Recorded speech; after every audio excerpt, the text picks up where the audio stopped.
Big Red Rage.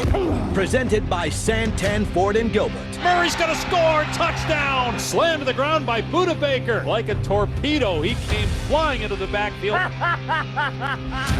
The Rage is brought to you by Santan, Ford, and Gilbert. Right on the price. Right on the corner of the Santan 202 freeway in Val Vista. SeatGeek, your ticket to great seats. And by Arizona Cardinals Podcast. Visit azcardinals.com/podcast. The Red Sea is rising up. Temperature rising, vision blurring, rage taking over. Here's Paul Calvisi. I'm ready. I'm 100% ready. I'm telling you I'm ready. And Ron Wolfley. It doesn't get any better than that. Unleash the fury! There you go. Yep, we're here to have a good time, Red Sea. Come on now, that's your cue. Let Lamar Jackson hear you right now. And pay no attention, by the way, to whole Tampa, Buffalo, the Bucks and Bills. We are the original Thursday night football here on the Big Red Rage, presented by Santan, Ford, and Gilbert. Paul Calvisi, Ron Wolfley. And Wolf, we're calling this the Let the Rook Cook edition. Oh, I like that, Paul. Think of how many times we can use that this year, right? We started with Clayton Tune in the preseason. That's where it really began. It was pretty good right there. And then Paris Johnson Jr., just your starting right tackle from day one, number 6 pick overall. Doing a very nice job this year, I would say. RB1 right now is an undrafted guy, Amari DiMercato. Michael Wilson, playmaker, right? We had him a couple of weeks ago. Up and down, Keitrell Clark has started. Dante Stills has started. And now, coming off his debut and making Cardinals history. How about it? Third-round rookie, everyone, Garrett Williams. Thank you. This is a good time to ask how you're feeling, but it's really fitting considering you just played your first NFL game. How did you feel Monday morning? I mean, how sore were you after your first real full speed, full contact, real football action in almost a year, right? Yeah, really sore. It was expected though. So when I woke up, everything hurt. But it was kind of good though, because I kind of missed being sore in a way, So it was cool, but definitely had to get in the training room early Monday. Garrett, talk a little bit about the week leading up to it. Take us back to that right there. What was that like? When did you know for sure you were going to play? When did you know how much you were going to play? When did you know? I knew pretty early in the week that I was going to be playing a lot. So for me, then just the regular preparation started. It wasn't really much of a thought about, oh my God, it's my first NFL game. It was, I got a football game and I need to play good, So my preparation kind of just went back to regular. I feel like I did a good job even when I wasn't playing of always staying prepared and kind of know what's going on week by week. So nothing really changed when I got put into play, So a good start, Can I intrude and ask who told you and where did he tell you? I mean the coaches, they kind of just tell you like, hey, like. So was it Nick Rallis who told you, or was it JG? JG told you? They tell you like, hey, get ready to play nickel this week, and then you just go out throughout practice, and obviously he was like, you got to practice good. So I did my part in practice, and then just played in the game on Sunday. Had to be a special moment though, still. Yeah. When you knew you were going to play.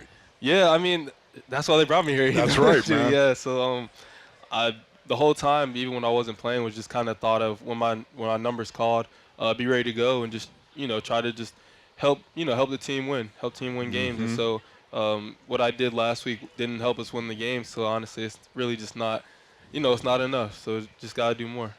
You did a lot though, buddy. No doubt. Did a lot. No doubt. Garrett Williams, again, our guest here. We are live from Trophy and Chandler, located on Queen Creek Road between Price and Dobson. How much advice did you get from the vets? Did you seek it out? Did they come find you? How did that work? Yeah, they come find me. They just kept telling me just to play my game. So I've been practicing with them for about 2-3 weeks before the game, so they kind of got to see a little bit what I could do. So they just kept telling me just to be myself and just do what I do best and to not overthink it. And that end of the day, football's football, which is very true. All right. So earlier today, Buda Baker met the media. Here's what he had to say about the rookie Garrett Williams. Great young rookie, a guy who wants to understand the ins and outs of the nickel position, but also, all DBs. And he's a guy we can, put anywhere on the field. That's definitely special being a rookie and kind of understanding football. He's very smart. He asks questions if he doesn't really know. He's a student of the game. So Garrett is going to be a special player for the Arizona Cardinals. Wow. Some pretty good words from Buda Baker. I mean, and you know, we've talked to Buda on this very show.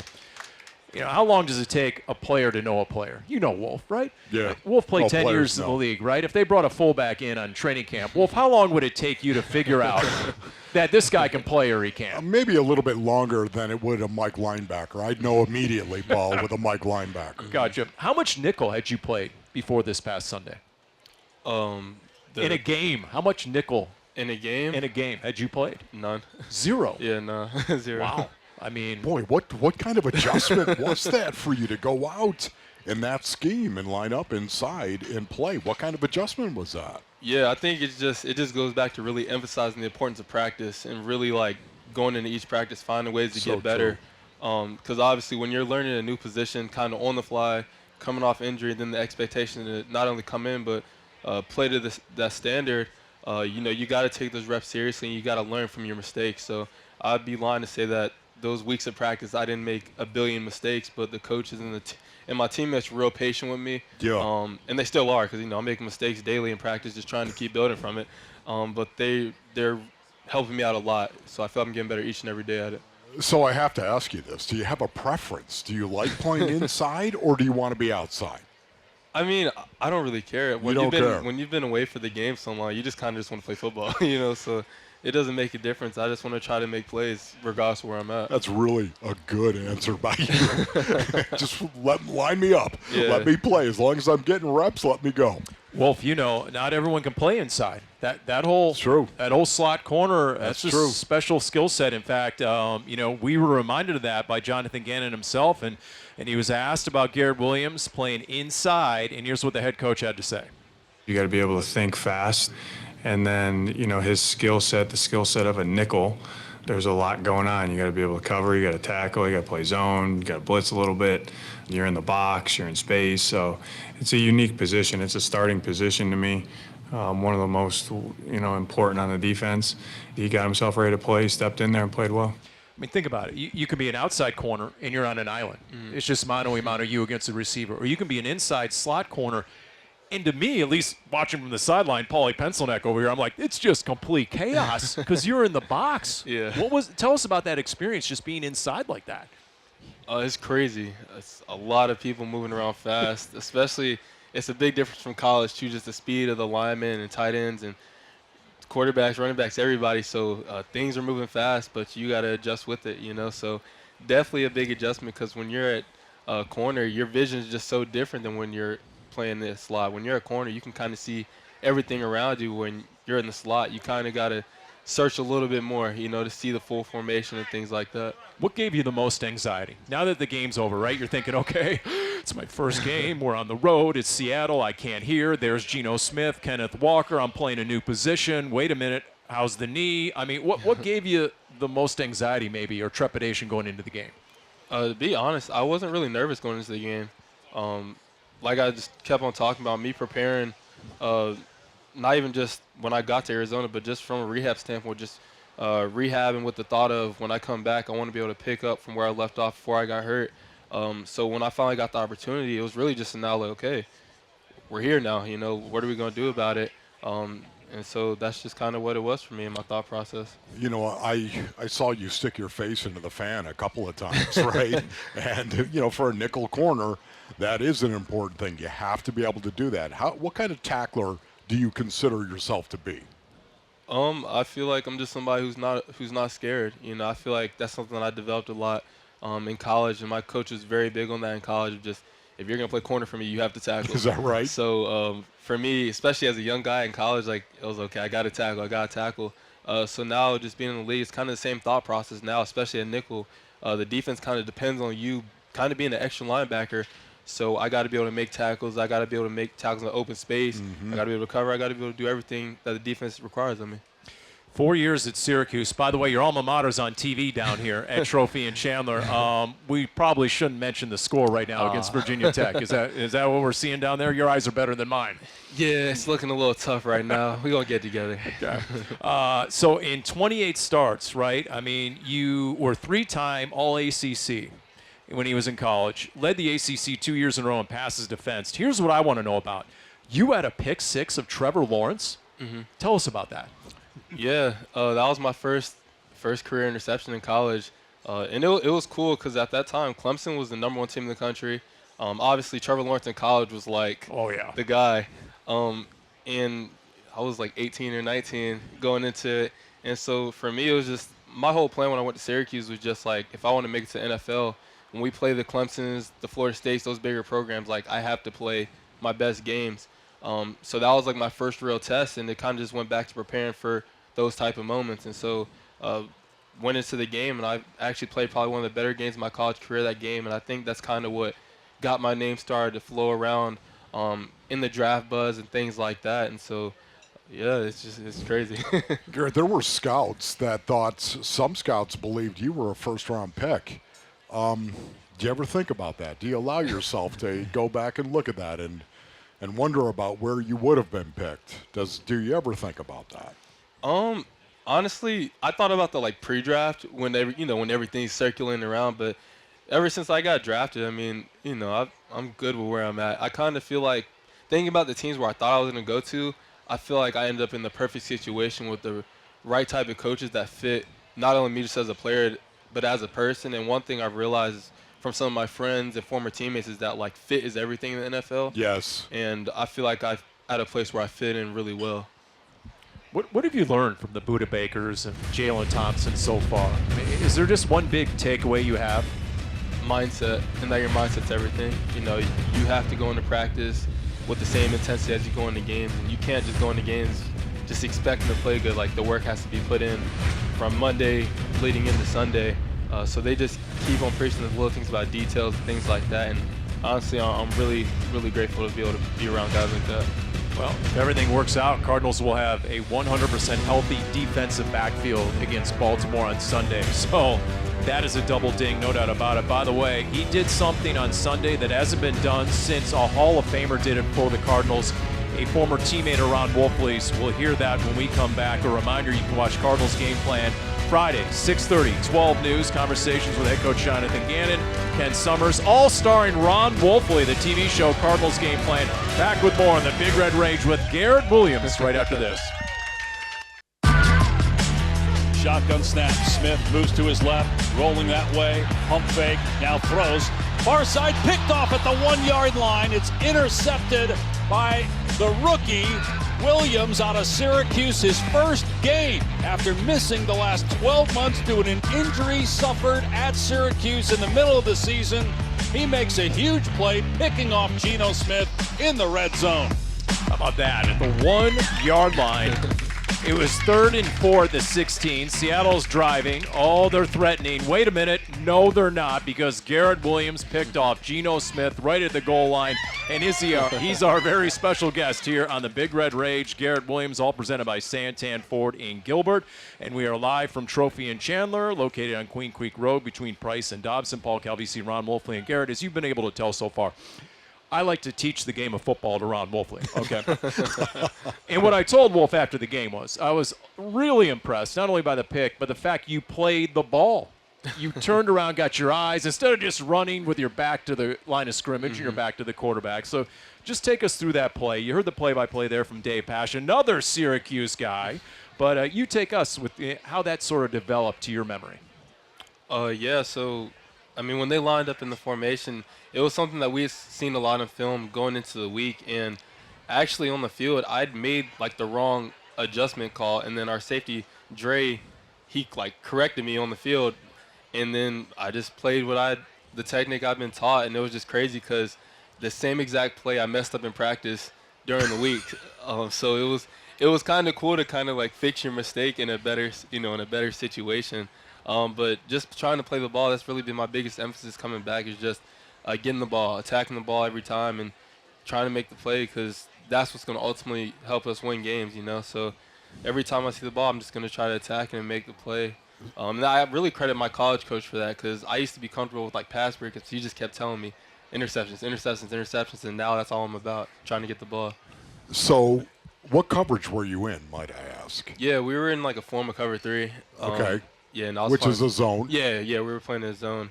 And so then I was playing a technique called hang buzz. Right, and they attacked the flat and actually ran up on a wheel route. Yeah. Did you know that? Was this something that you had scouted all week? Is this what you're talking about? So the out route part, I knew that was coming. The wheel part, you don't know, you just kind of have to feel it, because it kind of turns into a scramble drill. So after that, receivers kind of start running all over the place. So when I got out there, I peeked over my shoulder and seen him turn up the field, and so I just trying to get. So you knew what he was doing. Yeah, like I you knew he was where behind he was me. going. Yeah, I knew he was behind me, but I also knew that we were in the red zone, so he didn't really have much else, anywhere else to go. So it kind of made me more comfortable to look at the quarterback a little bit longer and play the ball. It's just great, just a great play by you. Thank you. To actually look back and look for the ball. That is Thank you. well done, Garrett. I tell you what, though, it's more evidence of the football IQ on this defense, Wolf, is it not? Remember what Kaiser White told us his game-sealing pick at Dak Prescott in the end zone against Dallas? He said he had messed up that same assignment, that same coverage in practice, but then nailed it in the game. So you're seeing this evolution of the Cardinals defense. All right, now you heard the call right there, right? I know you've seen your pick on TV, you've seen the video, maybe you heard the TV call, but have you heard it in Spanish? Because here is Luis Hernandez on Cardinals Spanish radio. Gino Smith saca el pase, la voz. ¡Interceptado, señores! ¡Interceptado! El novato Garrett Williams les dice presente. Welcome to the NFL, muchacho. Well, I joked earlier this week, he doesn't call us muchacho, Luis, because that means young man. So he reserves that for the rookies like Garrett Williams. I love that. Man, that's really good stuff, just the energy on Luis. that. Well, I interviewed you after the game, and then we left it. You were going to go to your locker. What was your phone like? How much did your phone blow up?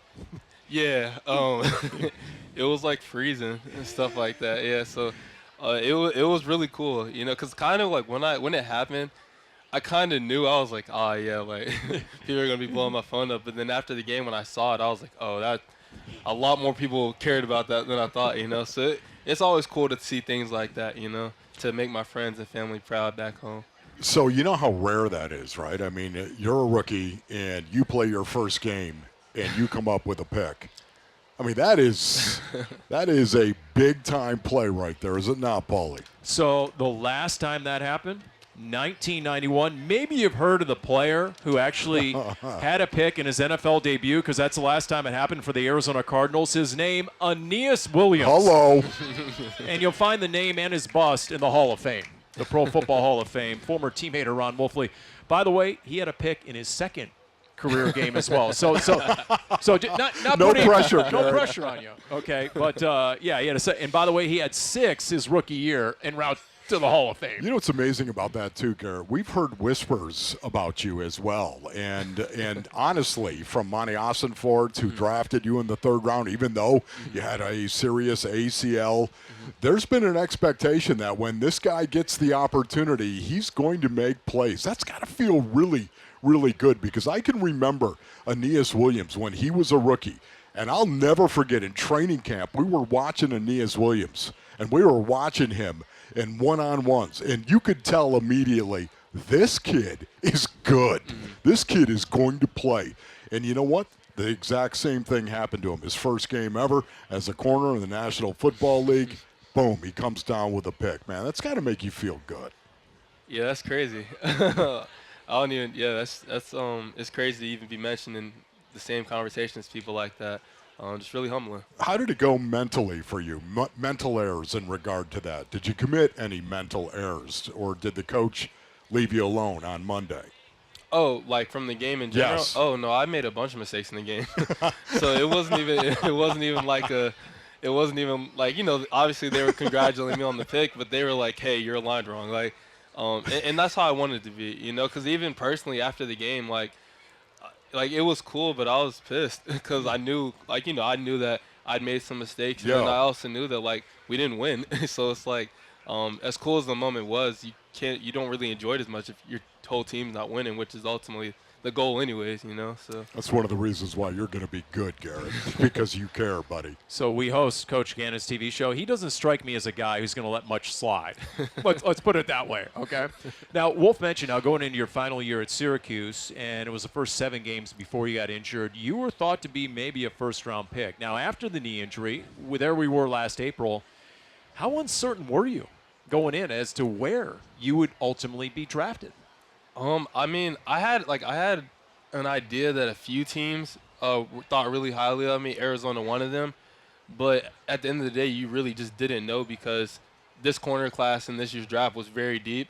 And so I knew how I thought I stacked up just naturally, but I knew with injuries, there's going to be that natural slide. And my agent, he said, so it was like the day before draft. And so I'm asking him, like, what are you thinking? So, you know, their job is to be honest. He was like, you know, the earliest, maybe late second. He's like, worst case scenario, 5th. And I like lost my mind.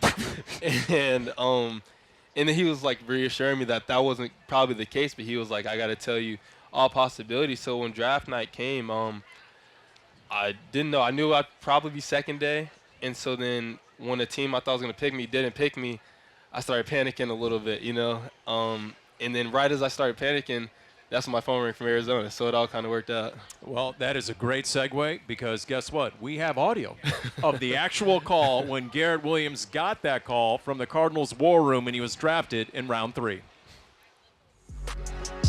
How you doing, man? Doing good. Congratulations. Appreciate you, You gonna Coach. come in here and deny the ball or what? Hell yeah, I'm gonna do that. I Let's do know it, it. man. I know it. How you doing? This is Monty Ossenport from the Cardinals. Yes, sir. What are you doing? Where you at? I'm in Charlotte, man. I'm in Charlotte, North Carolina. Yeah, you got some people around you. Who you hanging out with? I have my family, my friends, all that, Yeah, man. you got your family and your friends. Well, guess what? Yes, sir, yes, sir, yes, sir. You're about to Yes, tell sir. me you're going to be an Arizona Cardinal, buddy. Yes, sir, let's do it, man. Let's do it, man. Let's go to work. We are excited that we're going to get you in here. You Yes, remember sir, let's do it. you remember that meeting we had with you at the Combine? Yes, sir. Man, you're made of the stuff that we're looking for, bud. With the 72nd pick in the 2023 NFL Draft, the Arizona Cardinals select Garrett Williams, defensive back, Syracuse.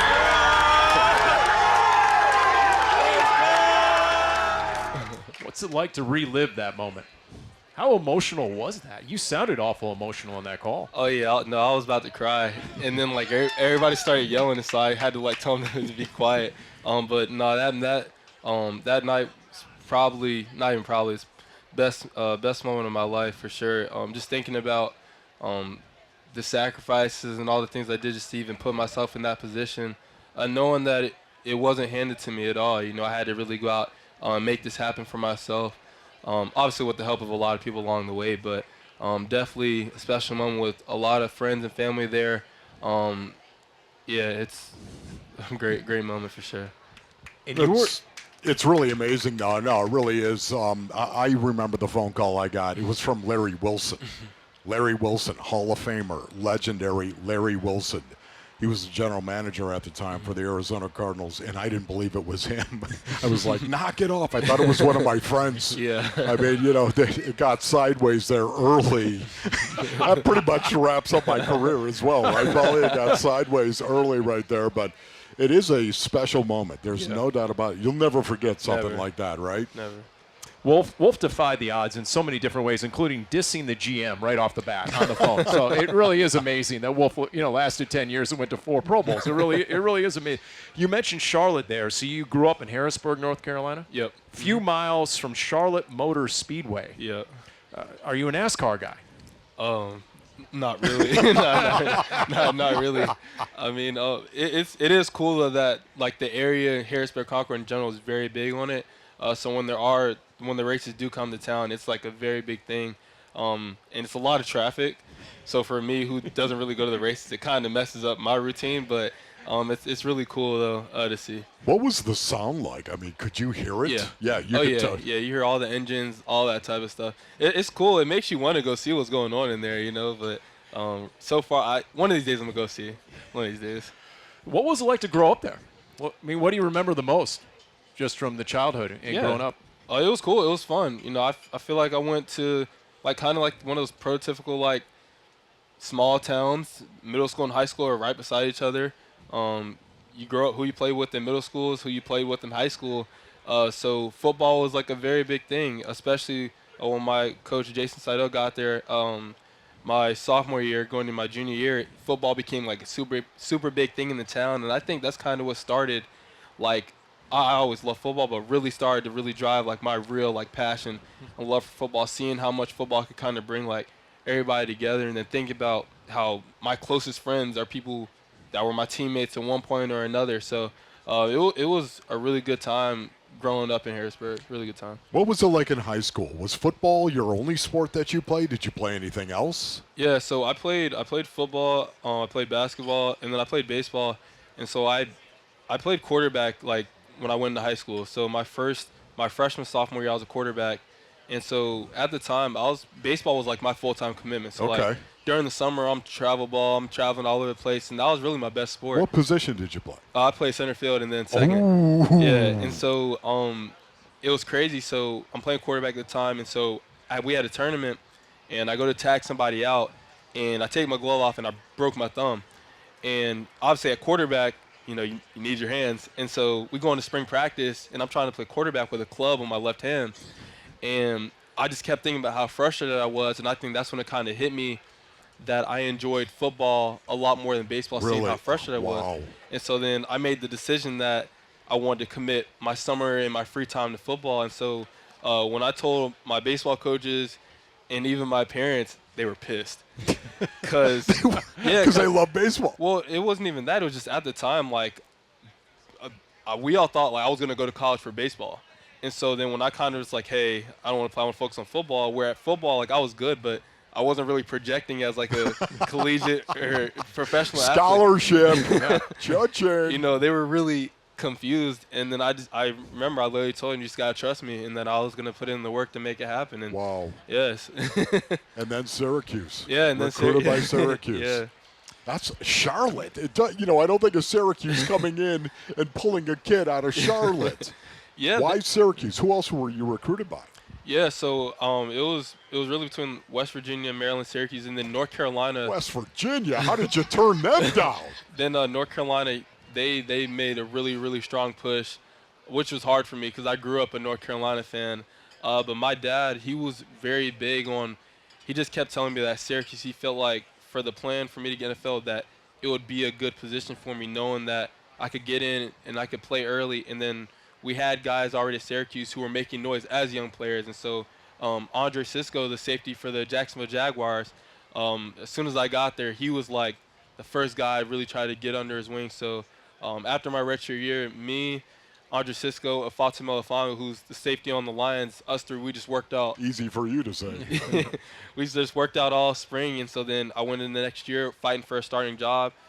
Thankfully, I won the job, and then after that, we just kind of went from there. Wow, that is great. That is it's great. Crazy. It's crazy. We've had a good legacy of Syracuse guys in the Big Red Rage, right? That's Chandler right. Jones, Justin Pugh. That's right.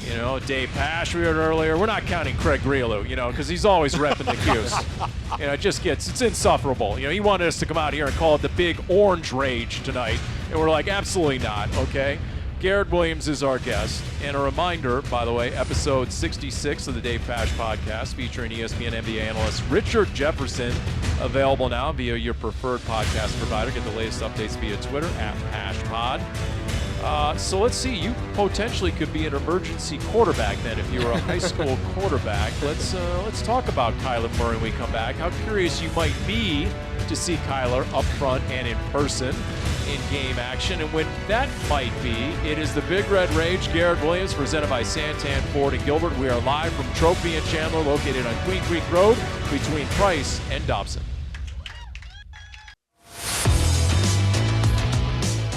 Shotgun snap to Murray.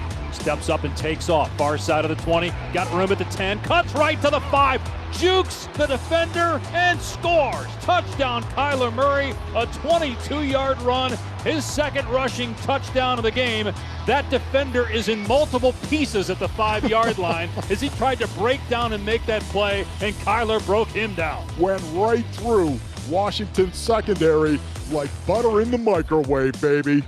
I see an arm, a foot, a piece of the torso on the ground there of the Washington defender as he got shook by Kyler Murray. Boy, that was spectacular.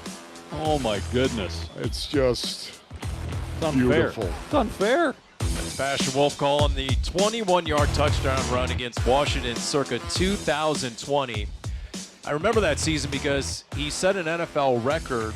9 games he had a passing and rushing touchdown, one of each. And that was an NFL record at the time. We could spend the rest of the show here on the Big Red Rage presented by Santan, Ford, and Gilbert, live from Trophy and Chandler with Garrett Williams, Cardinals' third-round rookie. We could talk about Kyler Murray and all the accolades, Rookie of the Year, 2-time Pro Bowler, the whole deal. But you tell us, what have you seen of him in practice? Obviously, Coach said he's full go. We don't know what exactly he's doing. But just when you watch his skill set, as a guy who played the position in high school, I mean, you tell us, what's your reaction? Kyler's nice. Yeah, it's actually so crazy. Even just the NFL part in general, being seeing guys like him and like Zach, guys you watch growing up. But no, Kyler, he's legit. It's special to watch. You know what I'm saying? The arm talent, the mobility, things like that. He's one of one for sure. What about mentally right now, based on what you're seeing? Does it look as if he's picking up the offense and he's out there mastering the offense? Does it look like he knows what he's doing? Oh, yeah, 100%. And Kyler's one of those guys who's good. Like, he's not okay with not knowing what's going on. He wants to have all the answers, and he wants to know what to do. And it's showing in practice. He just started practicing again, and he's already out there commanding things, kind of like he didn't even miss a step. So, it's really just special to see. Just knowing you've been watching him since college, really watched him since high school. Yeah. To be his teammate now, especially spending a lot of time with him rehabbing, it's really cool. Yeah, he really was a national name in high school. Yeah. That's how remarkable it is. Well, Keontae Ingram told us last week, his first week of practice, that Kyler got out there and he's audibling. He's checking into different plays. Yeah. He's running the 2s against the 1s, and he seems to have a real mastery of the offense. In fact, here's your offensive coordinator, Drew Petzing, on what he's seen so far.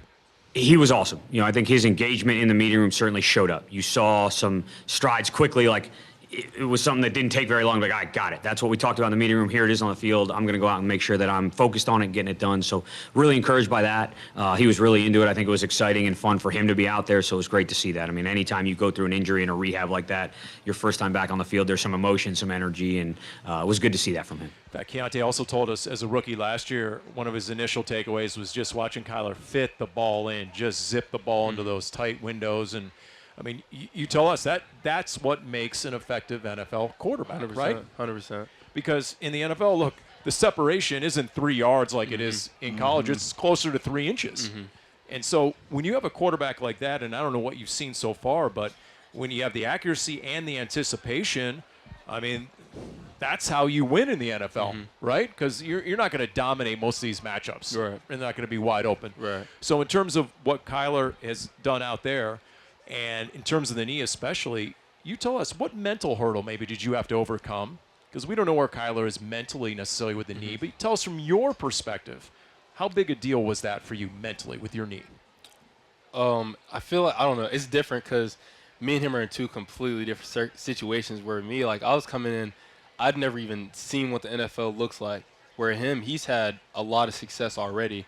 But for, like, him, I kind of just feel like, I mean, he's Kyler. He knows he's good. You know what I'm saying? So I feel like it's not going to be as big of a hurdle as people would think. Now, obviously, when you get there out there on the field, like, things are going to be moving faster in practice because adrenaline in this game speed. But if there's a person I feel like who could kind of overcome that easily, it'd definitely be him. How about you personally, Garrett? What was it like to have that serious knee injury and then you trying to come back? Was there hurdles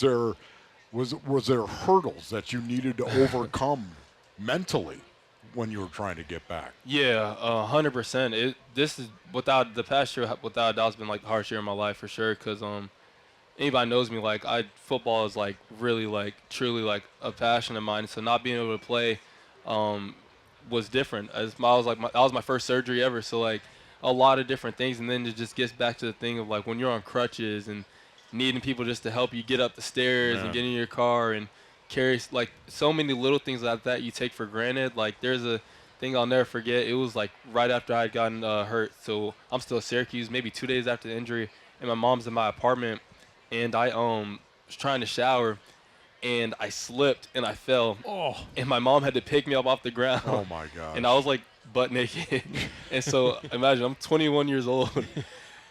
Thinking I'm growing, and my mom has to pick me up. You know what I'm saying? Like awkward. Well, it is, yeah, Mom. it's like I mean. things like that. Like it kind of puts it in perspective, and it just makes you more grateful just to even like be able to be out there and not even just play football, just to walk again. You know what I'm saying? Run around and just not feel your knee hurting every second. Like it's a lot of different things you got to overcome that you don't even think of. And when I got to Arizona, things got a little bit easier because I had guys like Kyler and Zach who are dealing with the exact same thing. So we could kind of talk about those different things we were struggling with, and it kind of like helped each of us kind of get going. So like for me personally, seeing Zach get out there week one and do his thing, it gave me a lot of confidence seeing him go out there, taking hits, running around, making plays.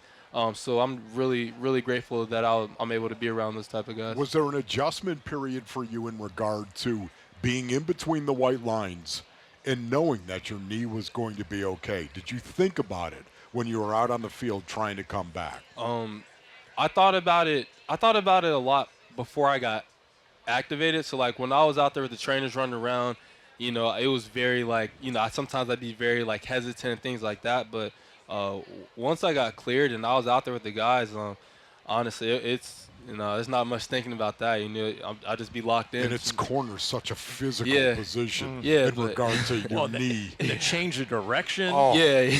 I mean, I don't know how it could be any more demanding on that body part. Oh, it is. Yeah.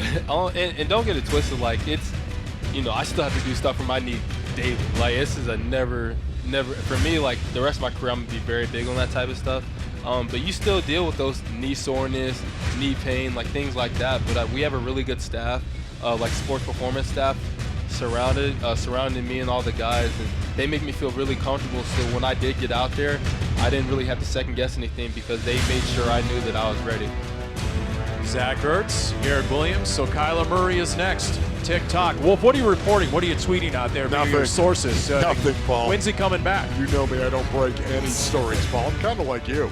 Single game tickets on sale now. Go to azcardinals.com/buy tickets to secure your seats today. All right, we'll talk about the Ravens. Oh, just the 2019 MVP Lamar Jackson next on the Big Red Rage presented by Santan Ford in Gilbert. Lamar under center, 4th down and 1 at the Lions 7. Pat Ricard goes in motion. Jackson play fake. He'll keep it. Runs to the left side. He's to the 5. He walks in. Touchdown Ravens. Now that is creativity from this offense. Showing them one thing, which they've done over and over and over, and then booting it off, a naked boot out of that with Lamar. Outstanding play. Yeah, no doubt. That's Jerry Sandusky, Rod Woodson on Ravens Radio. So let's see here, Ron Wolfley. Baltimore scored a touchdown in its first 4 possessions at home against Detroit in their last outing. It was 28-0 before the Lions had a first down. Is that good? That's really good, Paulie. Pretty darn good. Big Red Rage. Garrett Williams is our guest, the Round 3 rookie, all presented by Santan Ford in Gilbert. We are live from Trophy and Chandler, located on Queen Creek Road between Price and Dobson. You know who else is pretty good?